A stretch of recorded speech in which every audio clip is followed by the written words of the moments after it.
The freaking heck, man? Oh, your fuel's off. Oh, shoot. I knew I was forgetting something. Anyway, apparently a lot of people in Kona like to speed because we've got a lot of speed bumps.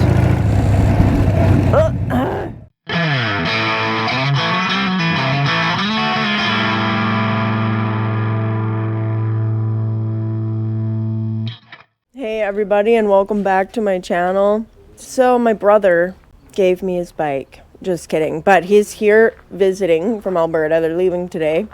And he insisted that I take his bike for a ride. So I'm going to take his bike for a ride. 1987 Heritage Softail Deluxe, fully loaded, FLST. So I'm going to ride that. It's not my first time riding a Heritage, but it is my first time riding an old Heritage. So we're going to go for a little ride, and it's actually not too bad out right now. It's only like 27 degrees Celsius. So I'm just going to put my cameras on, and then we're going to go for a little boot. We, as in me and you guys, not anybody else.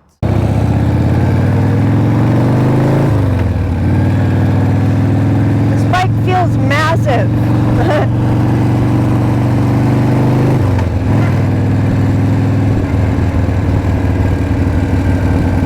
It's actually really comfortable though. I guess every bike feels massive compared to my shovel head though. It's kind of cool because just like a couple years ago, it was just me. I was the only one of my dad's kids who was riding. And now it's like all of my siblings are getting bikes. I've actually always liked the Heritages and just the way that they feel. Because they're super, the new ones especially, they're super light. And they fit me really well. This one's kind of big. This is definitely a man's bike, in my opinion. Like a bigger man. Fits my brother well. But I could totally do a road trip on this thing. The seat is so comfortable.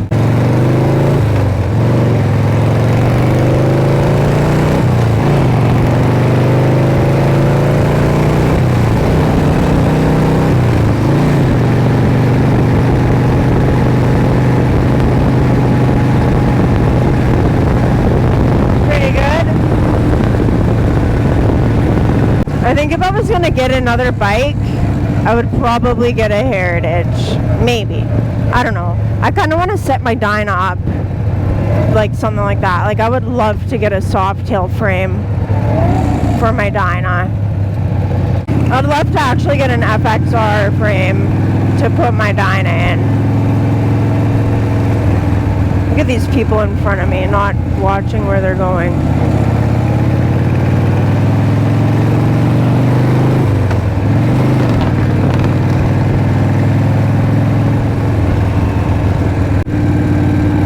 Actually, after riding, I rode an FXR when I was in Florida, and actually after riding that, man, it just made me feel like I need an FXR. I just had to pull over to fix my camera because it's deciding it wants to not work.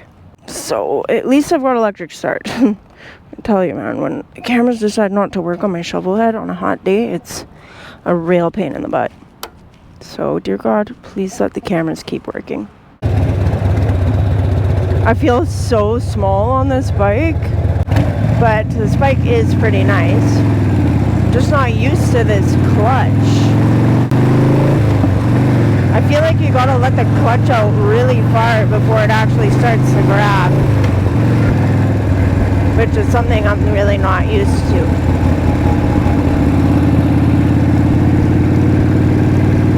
I ride everybody's bike, I feel like. That's when you've been riding for that long. I guess it's kind of weird. I've been riding for like 12 years now. Just about 12 years. Yeah, so I guess I've been riding for a while. Alright, so I just have to switch the mic on the camera, because this camera on the bars doesn't like to keep working. So I would actually really enjoy having a bike set up more like a cruiser. Just been riding like choppers and stuff for so long. Like, I don't know, I guess you could consider my bike a chopper, but I've just been riding like bobbers and, you know, stuff that's not set up like cruisers for so long. Like, my shovel head is almost like riding a hardtail, because the shocks on it are just, they're like pretty heavy. They're made for like a heavier bike than my bike, and I'm not very heavy, so I don't really compress the shocks very well unless I really hit a bump hard. So yeah, I guess I'm just kind of used to riding choppers and stuff like that. But recently I've just thought about how nice it would be to just have a bike set up for like road trips, longer road trips, and just to be able to be comfortable on it. Like last year when I put my Dyna on the road, I wasn't super excited about my Dyna. I just was kind of like, I don't know, I just had like a mediocre feelings about it. And I just was kind of sad about not riding my shovel head. This year though, I started my Dyna like a couple weeks ago, and just to hear it run and whatever, and just to kind of let it run a little bit. And I was just like, I got so excited about riding my Dyna. I was like, it's gonna be so nice just to have a gas tank that's big enough that I don't have to stop for gas all the time. And honestly guys, like, don't get me wrong, you all know I love my kickstart. I really love my kickstart. Like, I wouldn't give my shovel head up for anything, and I love riding my shovel head. But it is really nice having a button, and yeah, it just makes things so convenient. Yeah, this bike is nice actually. It handles really well. I wonder how it tracks. Tracks alright. I think this thing's got like a Super E on it, and it starts up so easily. You just pull the enrichener up. I don't even think you have to have it pulled up all the way. I had it pulled up all the way, and it's fired right up like super easily. But it was definitely like not needing the enrichener pulled up all the way. I don't typically like rely on chokes and enrichers to keep my bikes running anyways, because I'd rather just hold the throttle and whatever, like, because it's better for the bike. But yeah, this one fires up super easy. It's funny though, because on my shovel head, on my kickstart videos, like, kickstart videos kind of open the door to criticism a lot, and not a lot of it's not bad. There's some people who will just kind of, you know, just kind of try to give you advice, but then there's people who will just be jerks. But one question I've gotten a lot on my kickstart videos is why I don't use the enrichener when I'm kickstarting my bike. And I actually don't use it because I've never had any luck with it, honestly, while kicking. I've honestly never had any luck trying to kickstart my bike with the enrichener. I find my bike starts the best with 3 squirts while I kick it through. So I usually like twist the throttle and kick it through at the same time, like 3, sometimes 4 times. And then find top dead center, and then I turn the ignition on and it fires right up. If I have the throttle open, like just, I don't know, like 1/8 of a turn on the throttle. So that, my bike starts up super easy like that. But anytime I try to use the enrichener, I have never had any luck, because I think it's just because I can't actually measure the amount of fuel that's going into my bike.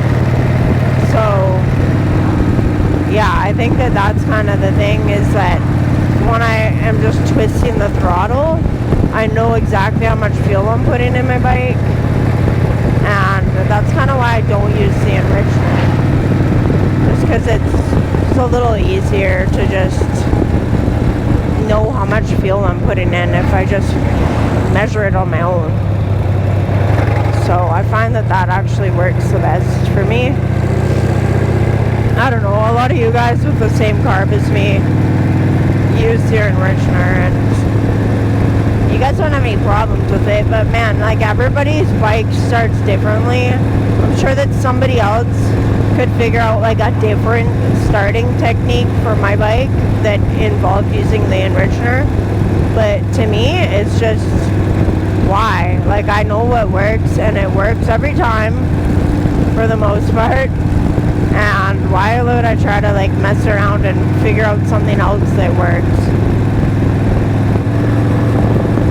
It's funny because whenever I put up kickstart videos that are like difficult kickstarts, it's like people all assume, like, there's so many people who will get on and comment and just assume that that I can't start my bike.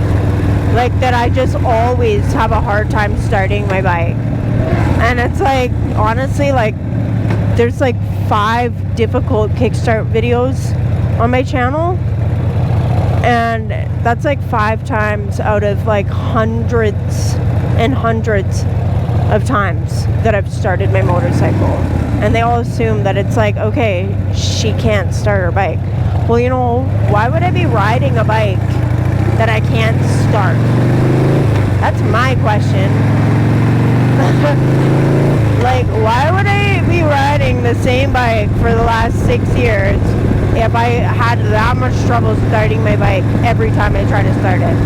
My bike is literally a one-kick wonder all the time, and the only time that it's not is if I'm in a rush or if I mess up the first kick. And anybody who rides kickstart will totally understand what I'm saying, because all motorcycles that are kickstart are gonna be like that. I mean, I don't know, all Harleys. Can't say it about all motorcycles. Apparently Triumphs start really easily on a kickstart. I've only ever kicked one Triumph though, and it had I was not expecting the compression actually, because it was only a 650, but it was obviously a really well built engine, so I should have been expecting the compression. This bike is like all original too, other than the carburetor and maybe some other little odds and ends, but the paint, it's all original paint. And it actually came with a set of extra tins, like it had aftermarket tins on it before, but the lady who sold it, she had all the original tins too. So it's all original paint, which is pretty cool. Yeah, it's not a bad bike. It's got like 62,000 kilometers on it. I don't know how long these Evos go for, but I think they can actually go a pretty long time if you take care of them well. Which is why my Dyna is a bike that I plan on riding everywhere, because it's only got like 6,000 kilometers on it. Actually, I haven't ridden my Dyna for like a year, just about. Well, actually not a year. Well, almost a year. Jeez, man, like 10 months it's been parked. And everyone always asks me about my Dyna, and it's just, well, guys, I don't have, like, insurance here is really expensive, and, yeah, I like to ride my shovel head around, so my Dyna is kind of my road trip bike, you know, but I will be putting my Dyna on the road soon. I plan to put it on the road right away here. And I actually am going to be taking it to the Kootenays this coming weekend. So in a few days, I'll be riding up to the Kootenays for a funeral. So yeah, my dyno will be on the road for the rest of the year. My shovel head will come off and probably come apart. We'll see though.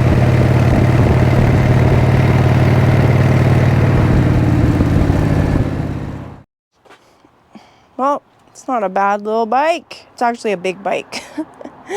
Yeah, it feels huge actually. That's pretty good. Pretty good bike for a cruiser. That's definitely a comfy seat on there. I think I need a seat like that for my Dyna. Pretty cool that all my siblings are getting Harleys. So yeah, one day we'll all be riding together. Hopefully soon. But it was a good ride, and yeah, I really enjoyed it. So I'm gonna get my brother to send me photos of his bike for viewers' rides. And if anybody else wants to have their bike in an episode on my channel, you can send me photos too. Find my email in the description of this video. And yeah, read those details. That's it for this video. It's pretty hot out here. I definitely need to go take these black pants off and put on some shorts and probably eat some ice cream or just eat anything. But I appreciate y'all coming around and watching. And like always, guys, if you like what you see, or if you just like me, or even if you don't like me but you like my bike, then like, comment, subscribe to all those things you guys do. Like always, my lovely YouTube people, I'll catch y'all on the flip side. Peace.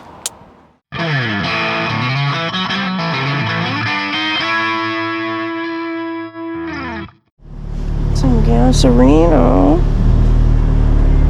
So weird. No, it's not weird. Why am I saying that? Hello, everybody. Hello, everybody. Gotta sync these cameras. Sync these cameras. I'm gonna go inside.